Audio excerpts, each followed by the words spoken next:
First off, this came as a surprise, I think, to pretty much everyone. When you put it out on Instagram after the release of Happy Gilmore 2, I was actually checking some social media stuff during the premiere, and I saw you sitting there, I believe, next to Colin Morikawa and his wife, and I was like, Yeah. what the hell's Hunter Mahan doing at the premiere? But now it all kind of makes sense. How did this come about? Yeah, so this was a long time ago, probably, it's like September almost. They called my agent, just someone from like Happy Madison. They called Mary Lyle Townsend from Team Wass, and didn't explain it fully. Just sort of like was like, hey, they need someone to swing kind of for Adam for like Happy Gilmore, and he's not real happy with kind of the people that have their swinging, and he's very particular about it. And I said, well, I got to leave. I've got a high school tournament I was leaving the next day for. And so it was a 2-day event, and it was actually out of town. And I said, I'm very interested. I would love this sounds crazy, and I would love the opportunity, but I gotta handle a few things before I can get there. Because I can't leave these kids, and I just can't leave them. I gotta make some accommodations. And so luckily I called the AD and assistant AD, called my assistant coach at the time, and I'm like, can you guys, I'll get them there, but is there any way I can leave? And everybody was actually really supportive and kind of blown away about the opportunity. So everyone helped, everyone chipped in kind of real quick. And so this was like I took the kids up Sunday, we played Monday, and then the assistant coach came up, and I drove straight to the airport Tuesday. My wife had some clothes, she threw them in a bag, and I literally just went straight to the airport. And then by Wednesday morning, I was in full beard. They shaved everything, cut my hair, colored, did everything, and then I started just making swings Wednesday morning, and did just a couple things for the next like 2 days. And then by Friday, they were like making a decision whether I was going to be able to do this or not. And I guess Adam really liked it, and he liked that I could do it and do it easily and kind of freely.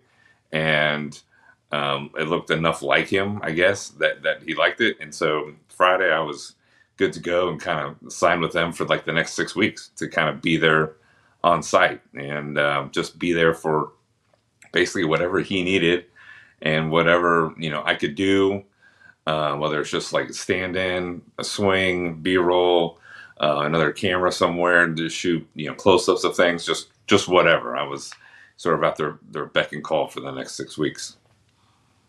I mean, you have such a beautiful golf swing in real life, and you have that distinct follow-through that's so like easily recognizable. How long did it take you to get rid of Hunter Mahan's swing and develop the Happy Gilmore swing?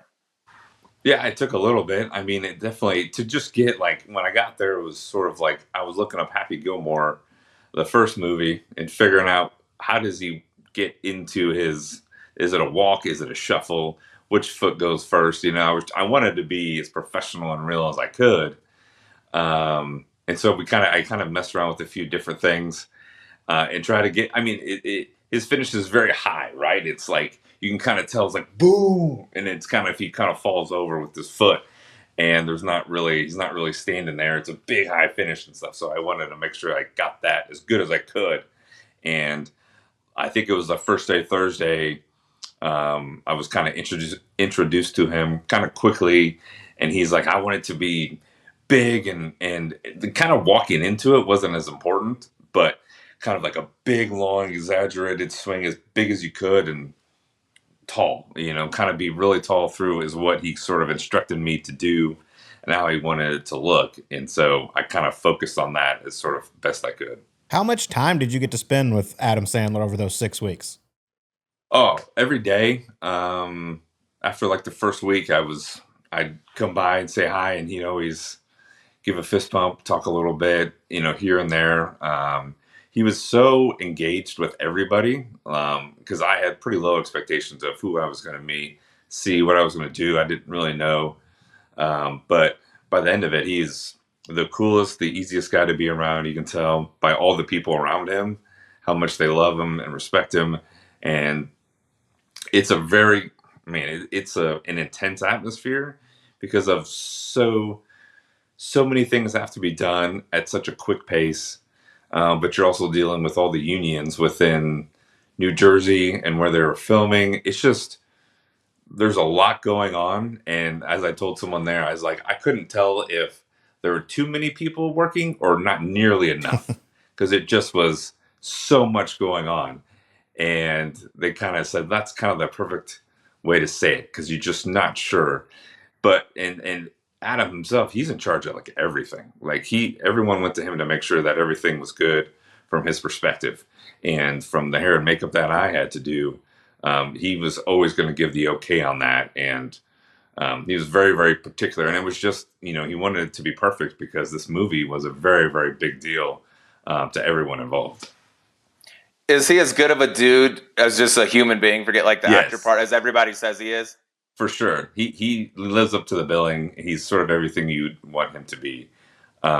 Just so gracious with his time. I mean, everybody. I mean, I'm talking about sound people to actors just like myself, just trying to be there, just trying to hide and do their job, to the people, to all the fans that all the stand-ins and just the extras. Just nice. I mean, he went out of his way. He made sure everyone was understood how much they were appreciated for their time and their work. He's just a great human being. You can just tell that's really important to him, right? Like how he treats people. Because he definitely, you can tell he has a responsibility to a lot of people, and he's just very loyal to them, but to also just being a good person. That's so awesome to hear. I love that. Well, part of your clip on your Instagram was you sitting in the makeup chair, becoming Happy Gilmore. How much time was it each day in the makeup chair to get it exactly how they wanted it, where you pretty much were his twin?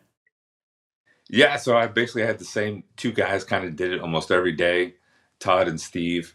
And they when I first got there, they shaved everything off. It wasn't like I had a beard like I had now, but they just cut it all off. Kind of went to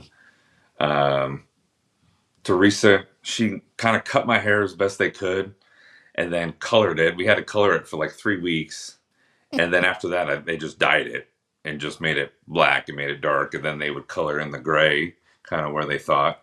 And then they put the beard in, and I would get there around 6:30 about every day, and it'd take 30 to 35 minutes just to kind of get the beard and get it right, get the color right, and do all that. And then it would take 20 minutes to sort of take everything off and kind of get cleaned up. And then I, kind of leave for the day, whenever that is basically at dark.